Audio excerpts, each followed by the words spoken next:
Assalamualaikum warahmatullahi wabarakatuh.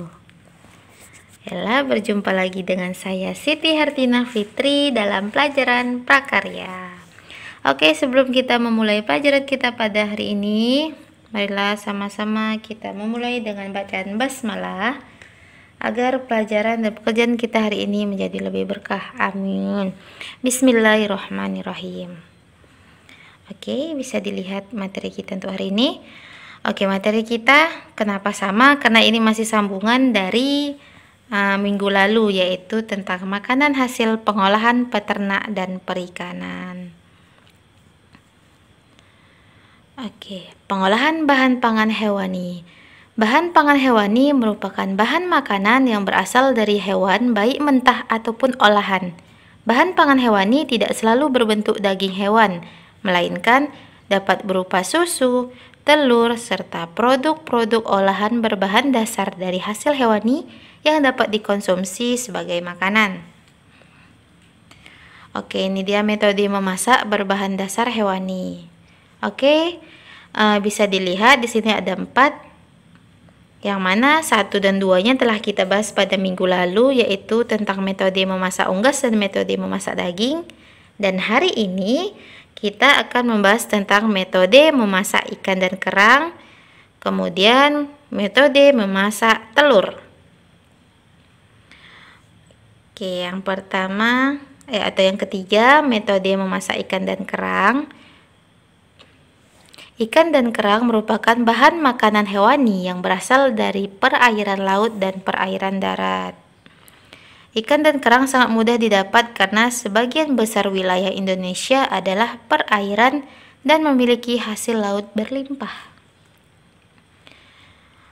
Contoh ikan dan kerang yang sering dikonsumsi yaitu ikan nila, gurami, kerapu, dan lain-lain. Sedangkan dari jenis kerangnya yaitu biasa kerang hijau, kerang bambu, kerang bulu, dan sejenisnya. Yang mana ikan-ikan ini telah kita bahas pada bab 3 tentang budidayanya. Oke, selanjutnya metode memasak yang digunakan yaitu kurang lebih sama dengan memasak daging atau ayam, yaitu dengan metode tumis, celup, rebus, dan menggoreng. Oke, ini dia metode memasak hidangan ikan dan kerang, yaitu ada tumis, celup, rebus, memasak dalam cairan berbumbu dan asam, kemudian menggoreng dengan minyak banyak. Itu dia metode memasak hidangan ikan dan kerang. Oke, jadi metode memasak itu sangat tepat digunakan untuk bahan makanan ikan dan kerang.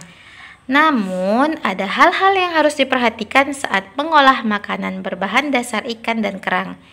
Oke, apa saja? Yang pertama, khusus untuk memasak jenis cumi-cumi, jangan terlalu lama dimasak. Kenapa? Karena akan membuat keras tekstur dagingnya. Oke, selanjutnya, pada saat proses memasak dengan metode poking, untuk ikan khususnya harus terkontrol keadaan airnya, jangan sampai mendidih meletup-letup. Kenapa? Karena sifat daging ikan yang lembut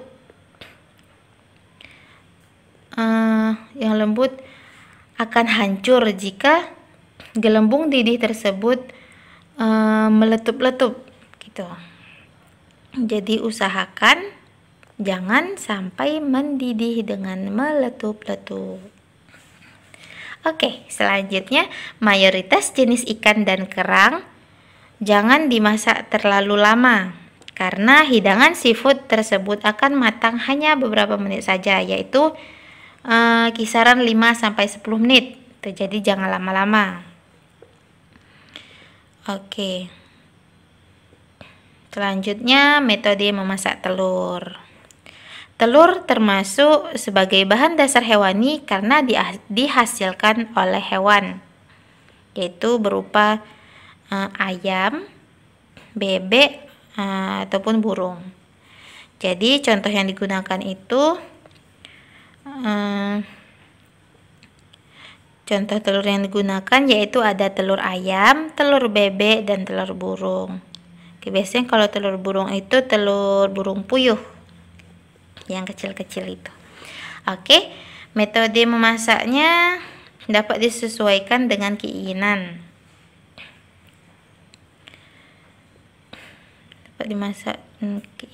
Dan dapat dimasak secara langsung sebagai bahan utama maupun sebagai bahan baku seperti dalam pembuatan kue dan masakan lainnya.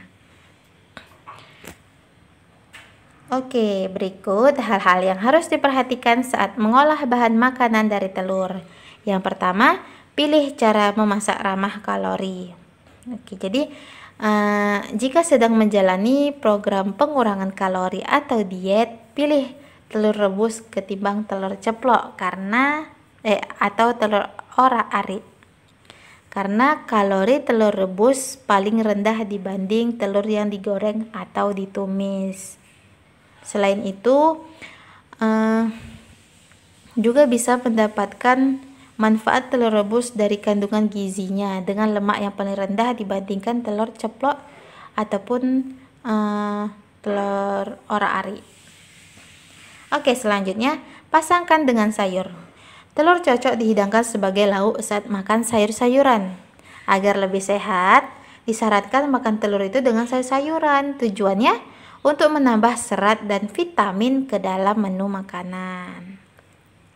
Jadi beberapa menu masakan seperti gado-gado, selak segar, roti isi sayur, dan telur bisa dijadi pilihan.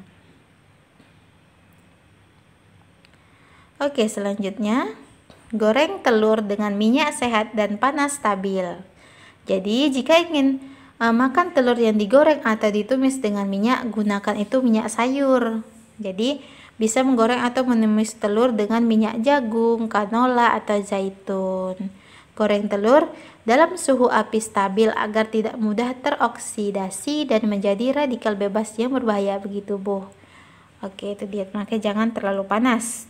Kemudian pilih telur berkualitas. Apa maksudnya? Kualitas gizi telur dapat dipengaruhi banyak faktor, termasuk metode peternakan dan pola makan ayam.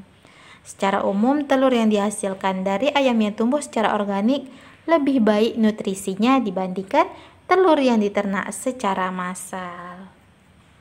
Oke, yang terakhir, jangan terlalu lama memasak, karena semakin lama dan semakin panas api saat memasak telur, semakin banyak nutrisi yang hilang.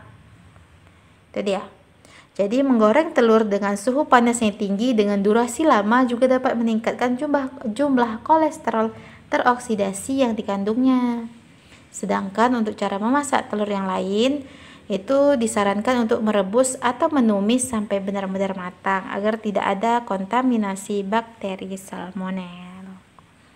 Oke, itu dia hal-hal yang harus diperhatikan saat mengolah bahan makanan dari telur. Oke, kemudian berikut ciri-ciri telur yang segar dan berkualitas. Yang pertama, telur yang segar tampak dari warna cangkangnya yang cerah dan pekat. Ya, itu ciri pertama yang bisa dilihat, yaitu warna cangkang telurnya. Jadi pilih telur yang berwarna pekat dan tampak cerah. Telur yang sudah lama dan tidak segar biasanya berwarna kusam dan sedikit keruh. Terkadang ada juga yang timbul bintik-bintik hitam dan disebabkan oleh pertumbuhan jamur. Itu dia. Kedua, pilih telur yang ukurannya normal, jangan terlalu kecil dan jangan terlalu besar. Jadi telur yang ukurannya terlalu kecil umumnya berasal dari ayam yang masih muda. Biasanya berpengaruh ke ukuran kuning telur yang lebih kecil. Jadi mendingan pilih telur ukuran normal saja yang kematangannya pas di dalam. Telur yang berukuran besar, contohnya 1 kilo itu berisi 14-15 butir, itu dihasilkan dari ayam yang sudah tua. Cangkangnya lebih tipis dan rentan pecah dibandingkan telur yang kecil. Kemudian jangan pernah mengambil telur yang cangkangnya retak. Kenapa? Karena telur sangat mudah terinfeksi kuman dan bakteri melalui cangkangnya. Makanya usahakan memilih telur yang cangkangnya itu masih utuh, sempurna, dan kasar teksturnya. Cangkang telur yang tipis akan lebih rentan rusak dan menimbulkan retakan halus. Retakan halus itu nanti akan membuat pori-pori cangkang terbuka dan udara masuk ke dalam, sehingga telur itu jadi mudah rusak dan cepat busuk karena kuman-kumannya sudah masuk ke pori-pori cangkang. Oke, selanjutnya goyang-goyang telur lalu rasakan gerakan maupun bunyi yang dihasilkan dari dalamnya. Oke, itu caranya dengan menggoyang-goyangkan telur. Kemudian jika terasa bergerak-gerak dan di dalam telur itu mengikuti gerakannya, itu tandanya telur sudah tidak segar lagi, karena kuning telur yang bergerak-gerak menandakan tali pusatnya atau yang mengikat kuning telur dengan cangkang sudah terputus, dan hal ini biasanya disebabkan masa penyimpanan yang terlalu lama. Jadi pilihlah telur yang tidak terasa bergoyang dan tidak ada suara ketika digoyang-goyang, ya. Kemudian yang kelima, rendam telur dalam suhu ruangan. Telur yang tenggelam dalam posisi tidur berarti masih segar. Oke, cara ini memang agak sulit dilakukan saat membeli telur, tapi setidaknya bisa cek untuk memastikan apakah telur masih layak konsumsi. Caranya, masukkan telur ke dalam gelas yang berisi air. Jika telur berada dalam posisi tertidur saat masuk ke dalam air, maka telur itu masih berada dalam kondisi yang segar. Sebaliknya, jika telur mengambang atau terapung, berarti telur sudah berada dalam kondisi busuk dan tidak layak untuk dikonsumsi. Itu dia, dengan cara merendam. Kemudian, soroti telur dengan senter, lalu perhatikan cahaya yang menembus cangkang telur.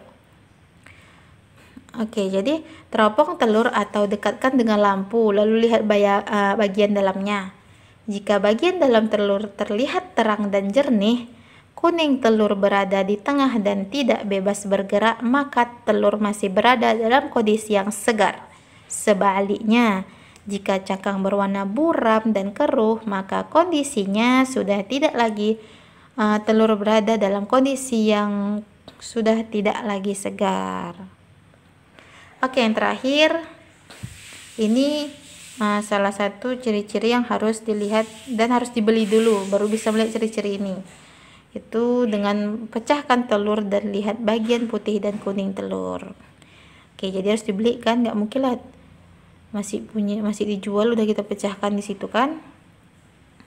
Oke, jadi cara terakhir ini dengan memecahkan telur dan menempatkan dalam wadah. Telur yang bagus, bagian kuning telurnya berbentuk bulat sempurna dan memiliki lapisan putih telur yang tebal dan kental. Sementara itu, jika kuning telur sedikit merosot dan lapisan putih telurnya mengencer, apalagi kalau bagian kuning dan putih telur agak menyatu, maka telur sudah tidak layak konsumsi. Oke, jadi sudah tahu kan gimana cara memilih telur yang segar dan berkualitas bagus. Jadi nanti insya Allah kalau beli nggak akan kecewa lagi lah, nggak akan mendapatkan telur busuk atau telur yang tidak segar. Itu dia. Oke, sekian saja materi kita. Ini untuk kuisnya. Oke, jadi jika ingin lebih jelas lagi bisa dilihat di buku paket. Baiklah, kuisnya seperti biasa 4 soal bisa dikerjakan di buku prakaryanya. Oke, baiklah, sekian saja pembahasan kita pada hari ini. Untuk menutup perjumpaan kita pada hari ini, marilah sama-sama kita membaca hamdalah. Alhamdulillahirabbil alamin. Oke, sampai berjumpa di video-video selanjutnya. Tetap semangat belajarnya, tetap jaga kesehatan. Baiklah, wassalamualaikum warahmatullahi wabarakatuh.